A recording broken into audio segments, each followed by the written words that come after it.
Welcome to the Rustic Garden Homestead. I want to show you how you can get strawberries in the fall. These are my strawberry towers. You can do the same process that I'm going to show you with the towers with your strawberries that are in the ground. So they've been beat up pretty heavily. I have a mix of June-bearing strawberries, which means they predominantly produce in June, but they can still produce over the summer and even in the fall. And then I have ever-bearing strawberries. Ever-bearing strawberries continue to produce throughout the season. When it gets really hot like it has been, strawberries shut down. You can see sometimes diseases roll in, you get fungal diseases, the leaves brown out. I started taking care of these in the beginning of August, getting the water back to them, getting some fertilizer in there, but they were just beat up. No matter how much you try and take care of them, the summer heat, 95, 100 degrees, is going to beat up your towers, your strawberries and your strawberry towers. Now that the temperature is breaking, you can get these back in shape and you can get strawberries in the fall. They're already starting to flower again, and they're going to be forming strawberries soon. And that's the whole goal. Sometime in August, just do this simple process. And these are all, you know, in the midst of being cleaned up. This is what they look like, beat up from the summer. I just go in quickly, and I'm not pruning, I'm not taking a lot of time to, you know, trim all these. I am just smashing the dry leaves so they fall to the ground. If I see something that looks bad, I just remove them. And this is going to get them into shape. If the leaf looks like that, just get rid of it. Let's see if I can find it. Pull it off. This is going to get them into shape to start growing well in August, and you're going to get strawberries in September, maybe even October, depending on where you live. Basically just clean up the plants. Clean up the plants in your towers, in the earth beds. That's another day for me. And then we're going to come back, add any soil into the pockets, or add soil into the pockets where maybe there's not a lot of soil. Maybe just got pulled out when you were pulling weeds or something happened to it. And then we're just going to hit this with a water-soluble fertilizer. The strawberries are ready now to produce for September and even October. You're going to see a lot of runners on your strawberry plants. This one just broke off. I'll show you at the end of the video how to propagate these. Once you get these into shape and you have a lot of runners around, you do want to remove them. That helps with the production of the strawberries, but these are all in good shape. These can all be used in little containers. Press them into the little container. They'll root out over the next couple of weeks, and you'll have strawberry replacements for next year. If you want, you can take them and you can tuck them right into the soil of a pocket.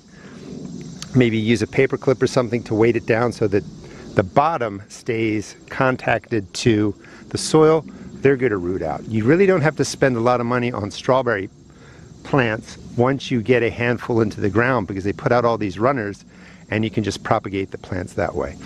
All right, so let me finish cleaning these up. I'm going to clean up the space down here, fill the pockets, get to using the fertilizer, and that's all you really have to do. I just want to be clear. You can leave the runners on here for a while. You can get to them over the next 2 weeks. The main thing is to clean up the leaves, remove anything that looks bad, but you can really leave most of the leaves on there. Some of these leaves even have spots, looks like a fungal issue.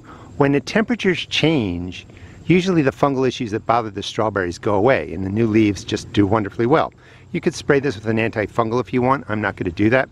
These are runners, and you can see they come out of the plant. There's 2 tangled up there. That's 1 new strawberry plant, 2, 3 down here, 4. Here's another one. And what we're going to do is just break this off, get a container, you know, a soil that's going to hold moisture, and you don't want these to be sitting in the full sun, maybe morning sun, and you're just going to take them, remove the leaves till you get down to really, you only really just need 1. Too many leaves means it's going to do a lot of work. Just press it in like that, not so that it covers everything. You don't want to go up to where my thumb is, but you want to get to like right about here. Maybe firm this down again. Just press it in, and that's all you have to do. Water it in, keep it in a shady area. These will root out. This is going to be a brand new plant. In about 4 to 6 weeks you can put it into the ground. I easily have over 100 baby strawberry plants, and all you're looking for, they don't have to be large. You just want to make sure that they're producing a couple of leaves. Right in here you can see a new leaf coming out, and that's all you're looking for. So it could be, you know, this small.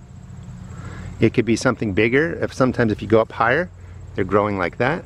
I mean, that's pretty large. You want to remove some of those leaves. Just press it into the ground. The roots are going to come out right where my thumb is. And, you know, I mean, there's some more up there. I mean, they're just beautiful. So many ways to, well, not so many ways, so many strawberry plants to just propagate and use for my needs. You just don't have to spend a fortune on them. Set up a tower, set up a bed, let them do their thing for a year, and then you just collect all the runners and you can put strawberries everywhere on your property. I am in the process of cleaning up the space, obviously. These are strawberries that are growing in these raised beds with sunflowers. They're mixed in there. Got to be weeded out. That's a project for another day.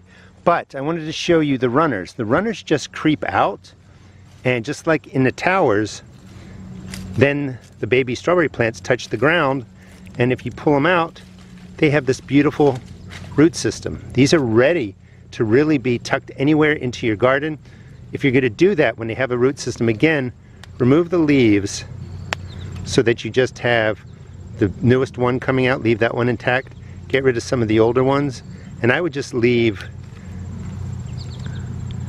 2 leaves. You can even remove that one. It's not that big of a deal. You just want to give the plant time to adjust to the new space. Keep it watered every other day, and you're going to be able to propagate strawberries all over your garden. This is, I mean, there's 3 plants right here. I mean, this is just the easiest way to save yourself a lot of money. You don't have to prune off every leaf that looks beat up. There's a lot on there. Just let them go. Let them, you know, do their thing, get energy from the sun. As they die off over the next weeks, just remove them. You can see that the strawberry plants in there are sending up all these new leaves. That's what you want. So just clean them up a little bit and then hit them with a water-soluble fertilizer. 1, 2, 3. About 3 to 5 seconds. That will give them nitrogen. That will help with the leaf growth, and that's going to get them back on track. And you want to go through and do every pocket. Just, you know, water them in 3 to 5 seconds with the water-soluble fertilizer. What I recommend is AgroThrive. I'm affiliated with them. You can find information in the video description. It's a wonderful organic fertilizer. Being a water-soluble fertilizer, when we put this in, let's do this one. 1, 2, 3, 4, 5, something like that. When we put this in, because it's a water-soluble fertilizer, it means that the nitrogen, phosphorus, potassium, all the nutrients are going to be immediately available to the plants. So they can use it right away, they can get themselves reestablished, and you're going to be able to get strawberries in September and October. Now's a good time to check all the pockets. If the plants look like they're sticking out too far, or there's not enough soil in the pocket, just throw in a handful. I make my own 50-50 mix, 50% peat or compost, and then some earth from around my garden. Just fill it in like that. You just want to raise the soil level up to the edge of the crown. You don't want to ever bury over a strawberry plant. But for whatever reason, sometimes the soil settles. When you're pulling out weeds, the soil falls out. Just bring the soil level up. I'm not mixing in any organic granular fertilizer. That's all going to be taken care of. Fertilizing is all going to be taken care of with the water soluble. That's what you want now, is the water soluble, because the plants can use the nutrients right away. If you're just getting started growing strawberries, I recommend growing June bearing and ever bearing strawberries. I don't have a specific variety, but you want to mix it up. This way you get a nice big harvest of larger strawberries come June, and then the ever bearing continue to produce. When those temperatures get really hot, all your strawberry plants are going to shut down. So now that we're rolling towards the fall, things are cooling off. Get your plants in shape, give them some fertilizer, and they're going to start producing strawberries again. Now this one's really tiny, and it produced during the heat wave here in Maryland. But come September, early October, as long as you're not really getting a frost, and strawberry plants can take the cold, so they're not, you know, against cold temperatures, cold night temperatures. They kind of prefer it to be much cooler. So the fall really plays into your favor for your strawberry plants to produce. It's just that heavy freeze that's going to be a problem. So you don't want a frost. But if you're good till the end of October, November, before frost really rolls in, your strawberry plants are going to produce again for you. This area's been cleaned up. I think the towers look really good. I'll get to the earth beds later in the week. Remove the dead leaves. You don't have to overdo it. You don't have to take off every leaf that has a problem. Just hit them with that water-soluble fertilizer. Water them regularly. They're going to get off to a great start for a fall harvest. Thanks so much for watching. please check out my seed shop at therustedgarden.com. And remember, the strawberry plants want to flower, they want to produce, so just give them what they need now. Late summer, early fall, you'll get a second round. And please, again, check out my seed shop at therustedgarden.com. Thanks for watching.